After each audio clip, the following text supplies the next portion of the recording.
1 KG ওজনের একটা কার্পু মাছ নিয়ে এসেছি, একদম তাজা। আসসালামু আলাইকুম বন্ধুরা, আশা করি আপনারা অনেক ভালো আছেন, আমরাও ভালো আছি।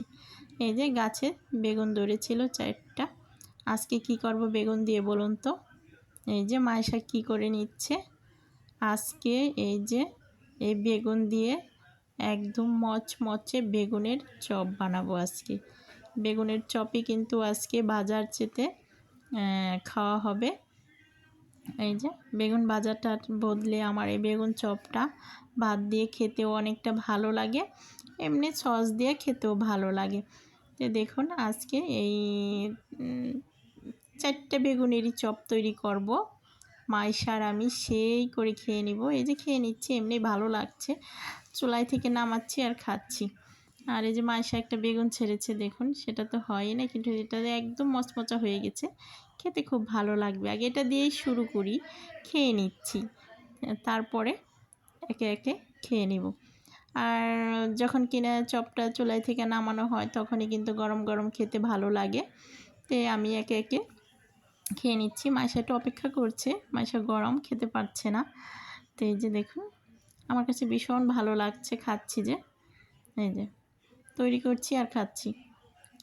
কার কার কাছে এই বেগুন চপ, আলু চপ, ডিম চপ কার কার কাছে ভালো লাগে অবশ্যই কমেন্ট করে জানাবেন।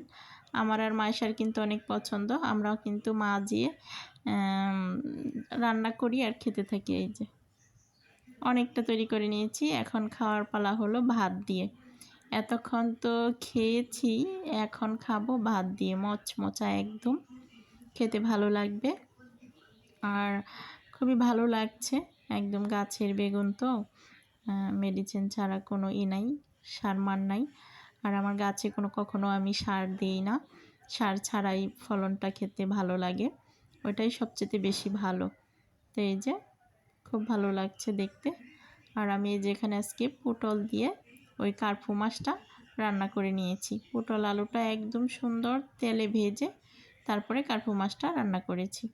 তো আজকে এই যে দুপুরের লাঞ্চ, এই দেখুন কীরকম মচমচা হয়েছে একদম।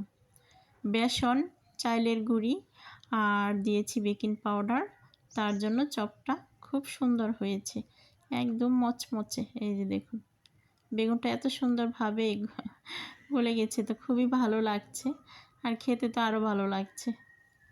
অবশ্যই বন্ধুরা কমেন্ট করে জানাবেন আজকে রেসিপিটি কেমন হয়েছে। আর এই যে মাইশা কিন্তু খাচ্ছে, আমিও খাচ্ছি, মাইশাও খাচ্ছে, ভালো লাগছে। আজকের মতো এ পর্যন্ত বন্ধুরা, ভালো থাকুন, আল্লাহ হাফেজ।